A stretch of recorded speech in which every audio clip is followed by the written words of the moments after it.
a direita brasileira em busca de um personagem. Pois é, e aí vocês podem perguntar por que em busca de um personagem? Já não está definido que é o Flávio Bolsonaro o candidato da direita? Não, isso era até pouco tempo. E a gente está começando aqui, nós espertinhos que somos, a detectar movimentos na direita que deixam esse quadro ainda num ambiente de incertezas. Porque o que a gente tem de certo é que uma vaga no segundo turno é do Lula, a vaga da esquerda, centro-esquerda, etc. É isso que a gente vai discutir hoje com nossa mesa aqui, né? Comigo, Dora Kramer, meus amigos Marcelo Madureira, Márcio Fosse e Pedro Paulo Magalhães. E você, né? Que fica aí porque o programa vai começar.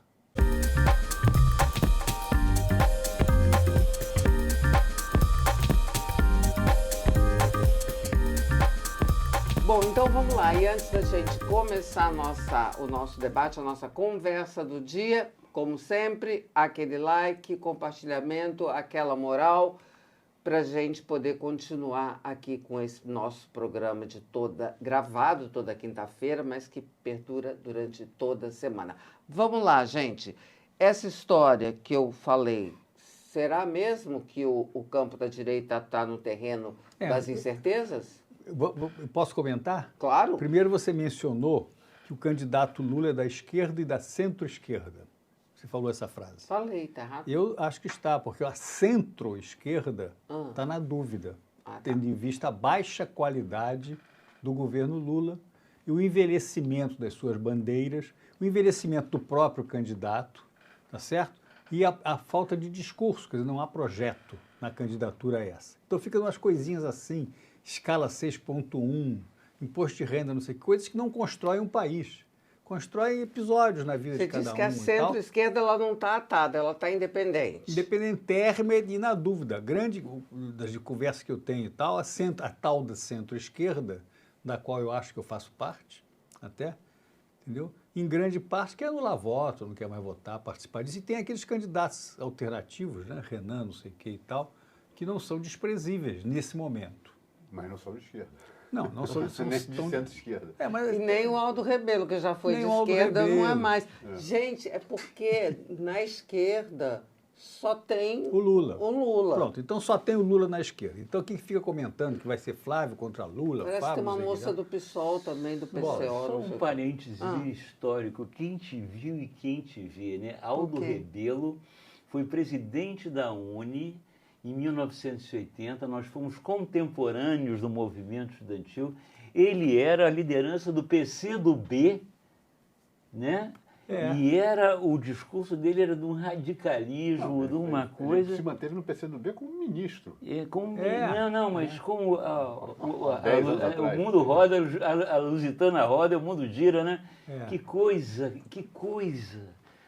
E as pessoas tinham vergonha de dizer que eram de direita, isso é um outro fenômeno, né? Paralelo. E hoje parece ao contrário, né? Todo mundo tem o maior gosto e a gente está aqui discutindo exatamente uma movimentação na direita que era algo inédito. O que é, né, Dora? Quer dizer, há uma campanha eleitoral nas regras brasileiras que tem 2 turnos. Pronto.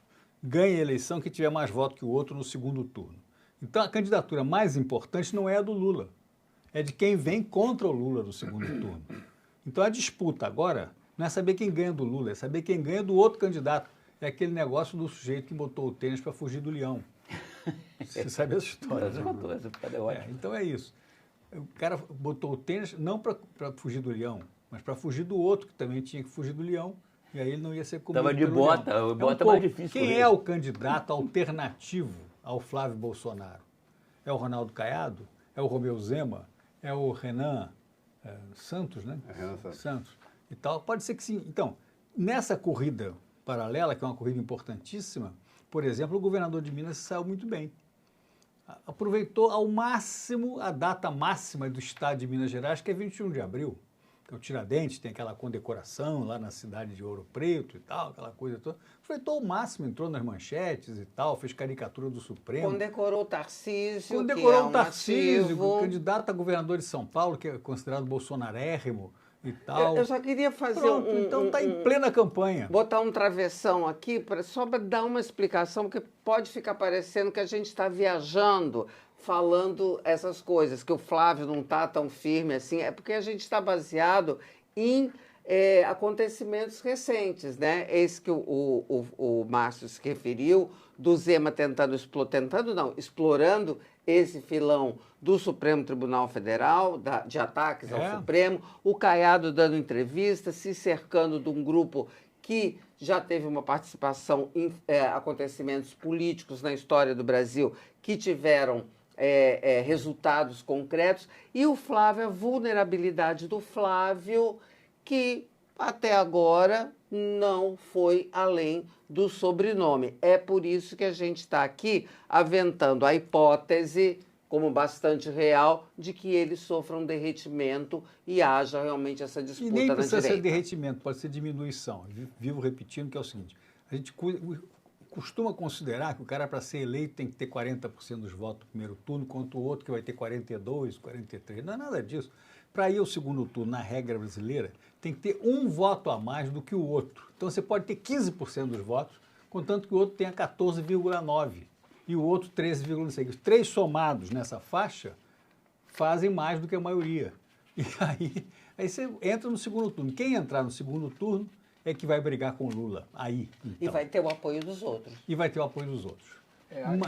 Aí o que vai, de alguma forma, definir essa corrida é a capacidade dos concorrentes, né, do Zema e Caiado, principalmente, de se apresentarem, de conseguirem ocupar espaço, claro, de conseguirem se divulgar. Porque, histórico, realizações, os dois têm infinitamente mais do que o Flávio Bolsonaro. O Bolsonaro fez o que na vida?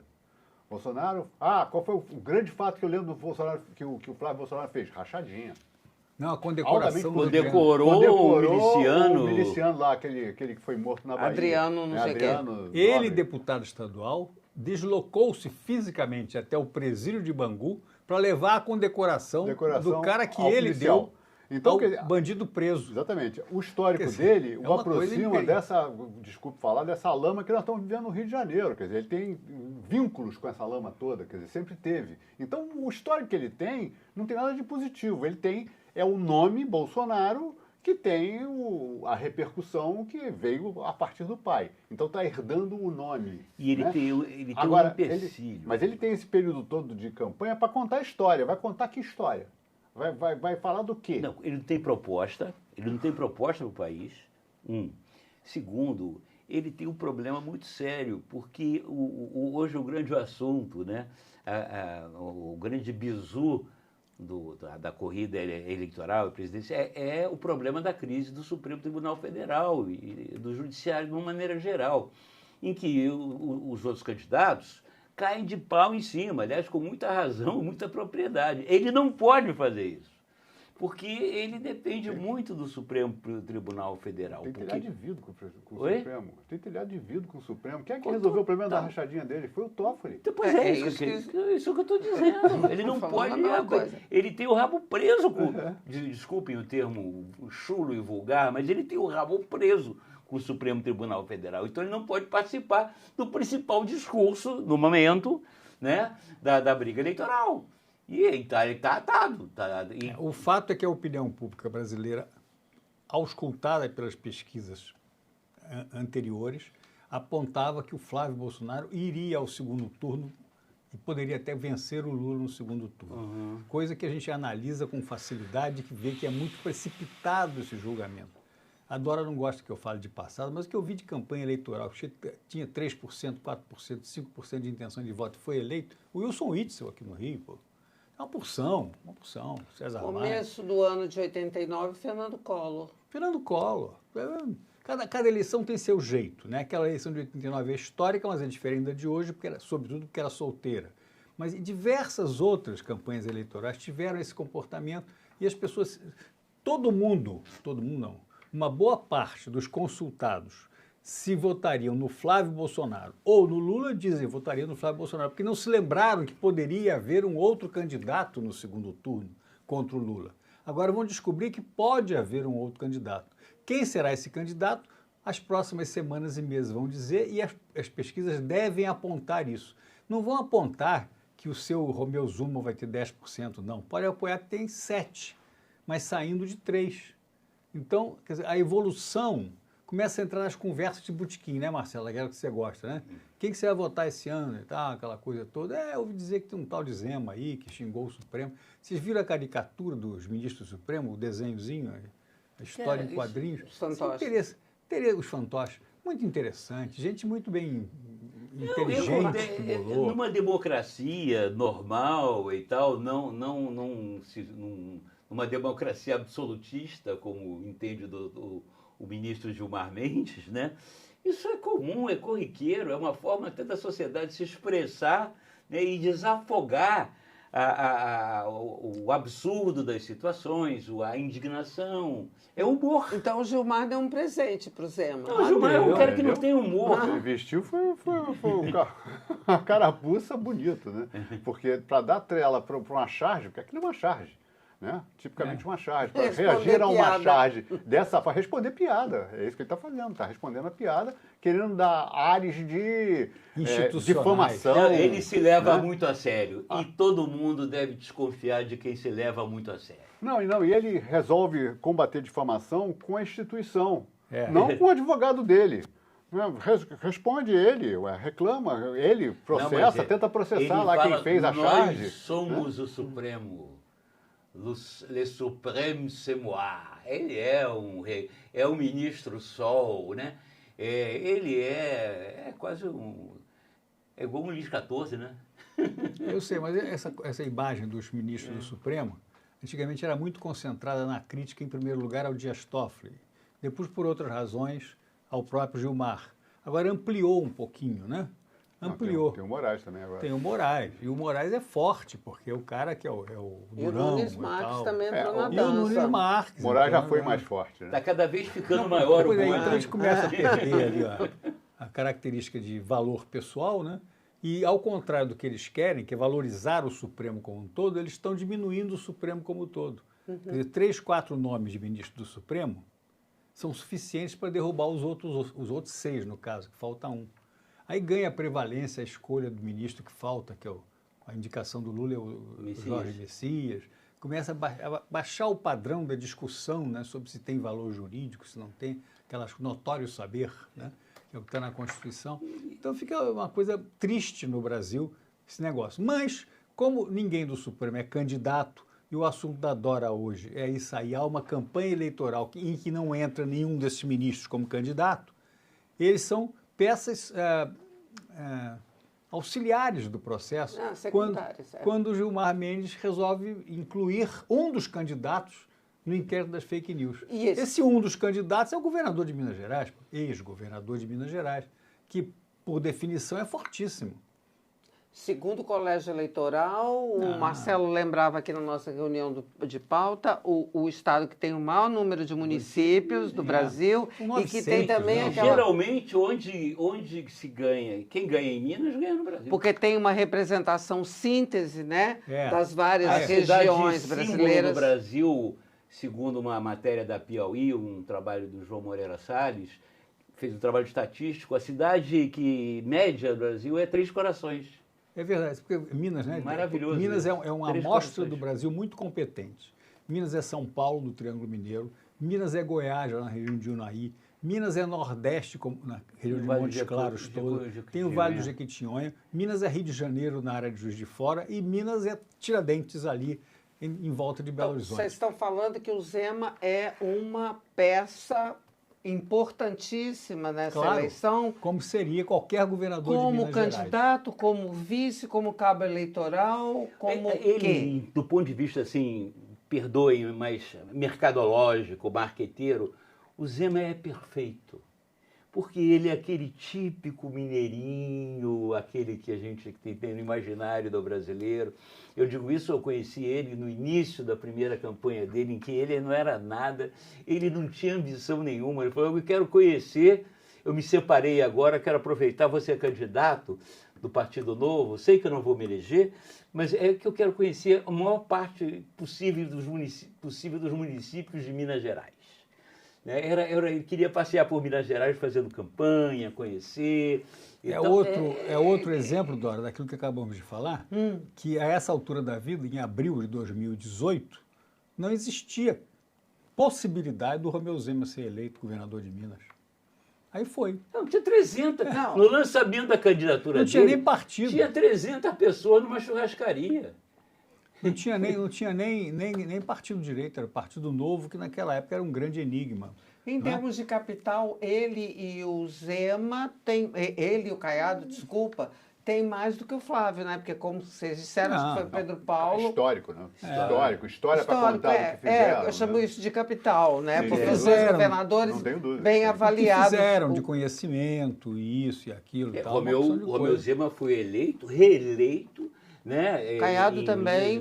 Caiado também, sendo que Caiado foi candidato a presidente da República lá na redemocratização, quer dizer, tem um passado. Caiado foi deputado 5 mandatos e senador 8 anos, antes de ser governador. O Caiado está batendo nessa tecla o tempo todo. Quer dizer, o que já administrou? Já fez o quê? Né?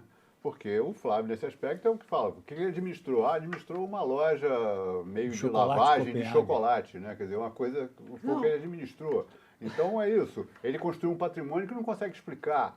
Então tem opções. Ele tem um ponto de Comprou uma casa ponto- com de ponto empréstimo, camarada do BRB, BRB, que BRB, está que agora tá na na Berlinda aí, Berlinda. né? E agora, os outros dois, o Zema tem negócios, né, que sustentam a vida dele, nunca se ouviu uma acusação maior em relação a ele, nada nesse sentido. O Caiado também tem uma situação bastante íntegra nesse aspecto, então vão tirar partido disso, é óbvio, para botar na comparação.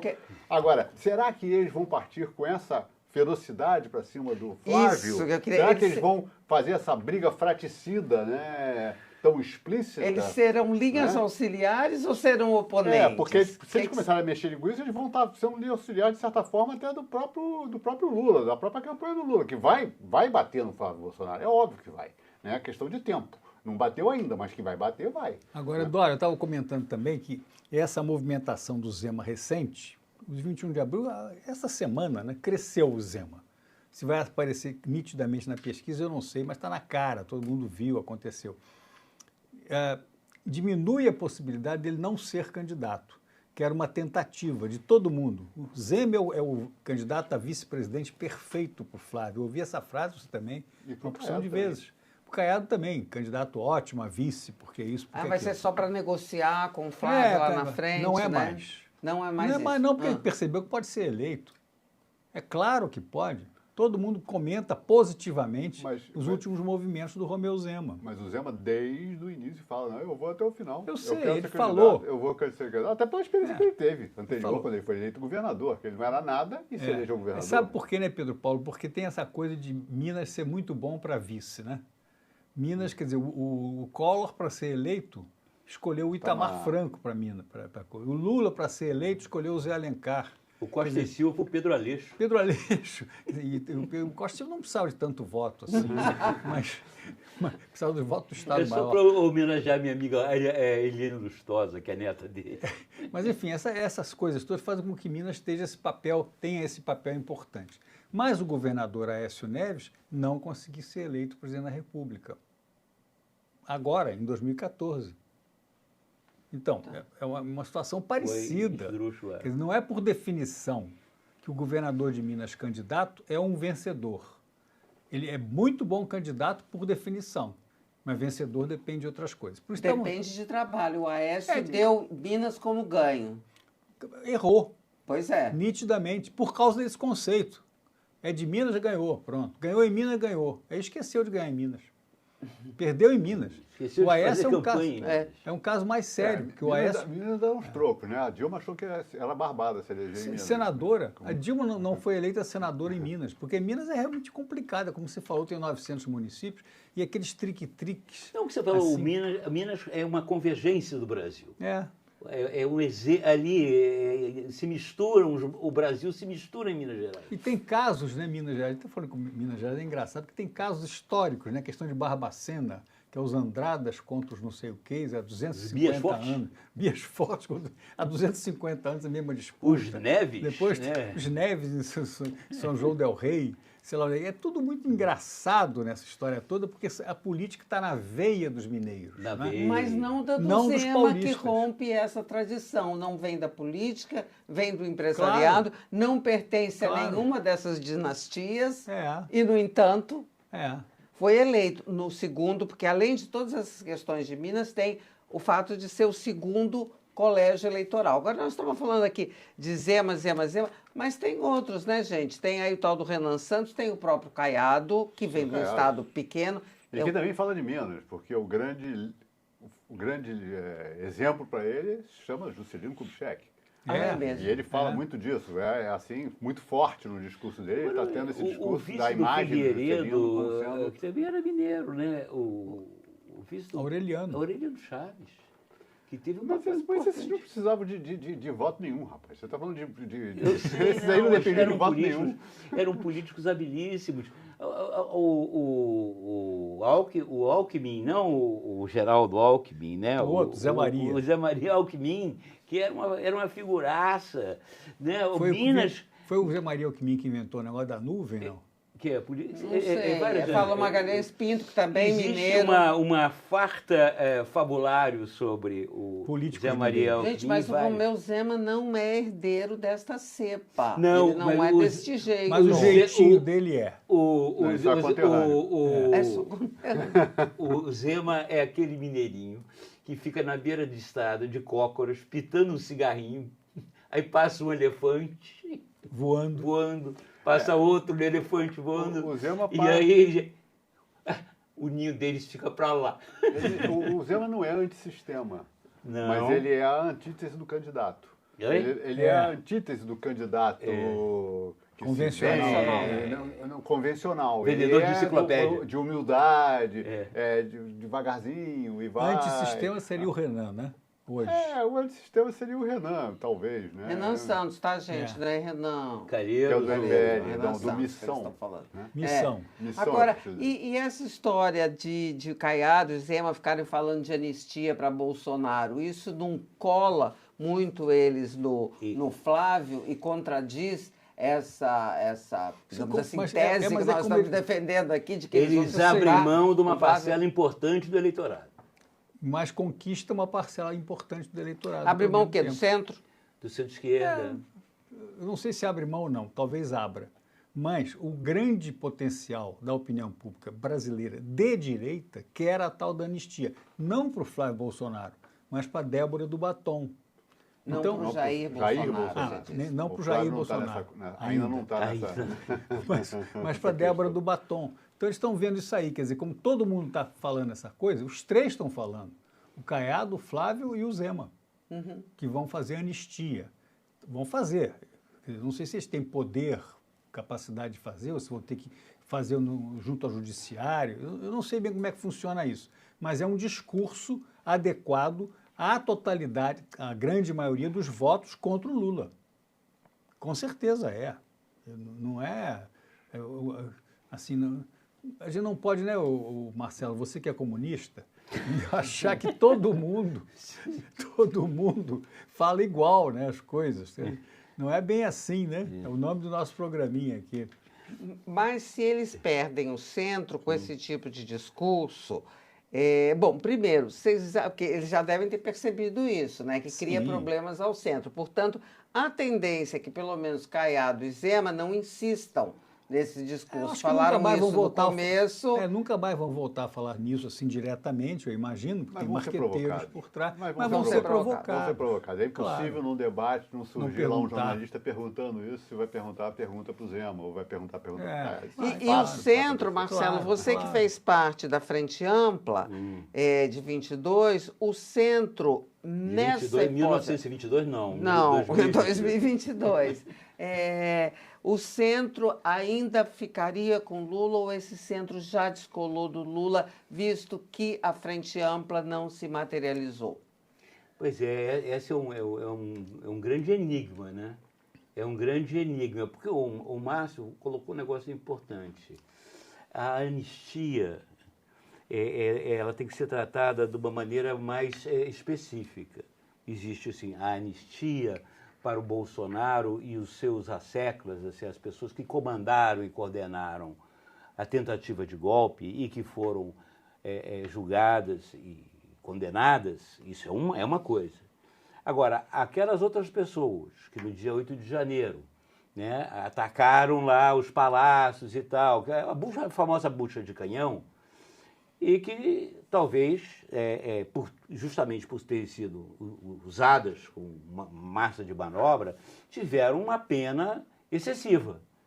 Talvez elas realmente merecessem um reestudo de caso e tal. Então, talvez esse candidato de direita, né, se eu fosse o Zema, o Ronaldo, eu seria mais explícito e cuidadoso com relação à anistia. Porque na história do Brasil, você condenar uma parcela dos militares e tal, que historicamente sempre foram golpistas, isso teria um papel muito importante para o futuro do país. Muito importante.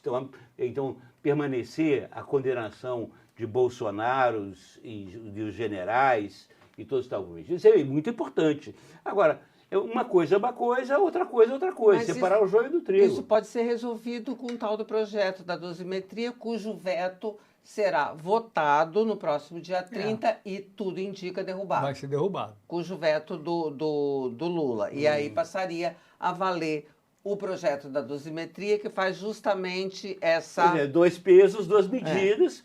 E aí, agora, eu acho que os candidatos... Torna a questão até mais atual. Eu acho que fica mais abrangente com a ideia de frente ampla, que eu acho que é o que o eleitorado brasileiro tem simpatia, é justamente você, na sua campanha, no seu discurso, ser mais explícito, ser mais... dar os detalhes sobre essa anistia. Porque aí você não perderia os votos da direita e você conseguiria ganhar alguns votos da centro-esquerda. Eu, sinceramente, acho muito sofisticado essa questão de os detalhes da anistia. Isso fica muito difícil para o geral. Não, né? O geral, Paulo tem razão. Entender isso aí. É a bandeira. Anistia ou não anistia? Anistia é mais fácil. Agora, eu acho o seguinte, essa questão que você falou, se o centro-esquerda ou se o centro-esquerda ou centro-direita vai aderir ao Lula novamente, né? Eu acho que tem aí uma questão que é, se for Bolsonaro, o Flávio Bolsonaro, o candidato que vá para o segundo turno, eu acho que tem mais chance de o Lula conseguir angariar alguma coisa. Se for o Flávio. Se for o Flávio. Se for um dos outros dois, Caiado ou Zema, eu acho que tem bem menos chance, porque o nome Bolsonaro é um ícone nessa história. O ícone para os bolsonaristas do bem, né? Para os bolsonaristas, e para quem não é bolsonarista, é do mal. É uma coisa que existe ojeriza, existe uma resistência muito arraigada ao nome Bolsonaro por quem não concorda com como foi o governo dele. Então aí o Flávio vai herdar isso aí. Tanto que ele herda a rejeição. O Ele herda de centro uma maneira bastante forte. daria uma engolida de sapo, porque não há candidato de centro. Claro. Não há. Só tem, né? Não há agora e não haverá no segundo turno. Não, mas aí, não temos nesse cenário se candidato você tem um de centro. segundo turno com Lula e Caiado ou Lula e Zema, a polarização já foi amenizada.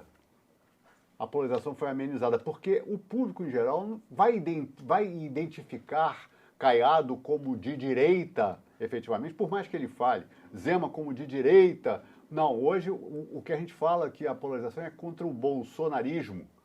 Né? É o lulismo versus o bolsonarismo. Esse é o ícone da polarização.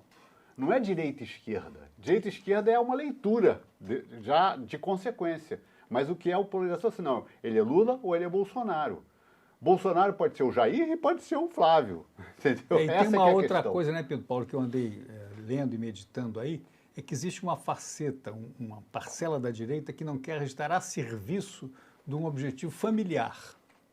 Quer dizer, o Flávio é Jair, Flávio, Eduardo, não sei o quê, aquela A coisa. gente vê nitidamente isso no Tarcísio, que está afastado, a Michele desgostosa, a própria Própria família, hein? E a Marta Michele é parente, hein? Pois é, super parente, mas ela não se bica com o Flávio. E os evangélicos ali, super Tem a história do reticentes. Carlos Bolsonaro, que cometeu a ousadia de se candidatar ao Senado por Santa Catarina, sendo vereador do Rio de provoca Janeiro. problemas com a direita Então lá não é em Santa fácil a vida Catarina. deles. E aí o Flávio, num momento de distração, alguns meses atrás, resolveu dizer que o irmão Eduardo Bolsonaro ia ser o ministro das Relações Exteriores dele. Depois voltou para trás. Mas chegou a falar isso. Isso só tira voto. Não é que ele seja feio nem bonito, não. É porque ele não tem nada a ver com o Ministério das Relações Exteriores, a não ser o fato de ser irmão do Flávio. Pois é, olha só. Meu Deus do céu, como é que o tempo corre? Porque esse assunto é muito bom e eu acho que a gente hoje avançou num ponto que não está sendo muito discutido, né? E, portanto, isso significa que nós estamos botando os nossos pezinhos e as nossas mãozinhas pela primeira vez num ponto que ainda vai dar chance da gente se desenvolver em outras edições do Não É Bem Assim, que neste episódio, gravado nesta quinta-feira, fica por aqui. Marcelo, quer fazer Até, o favor gente. de se despedir das pessoas? Eu estou aqui direitinho? emocionado, anotando os pontos principais para que a gente não perca o fio da meada. A política no Brasil é impressionante. Se você desvia um instantinho o olho, você perdeu completamente o bonde. Então eu tenho que anotar aqui para que na próxima semana você, que estará aqui conosco, também possa não perder o fio da meada. Aqui, conosco do Não É Bem Assim. Tchau, até semana que vem. Estamos aí.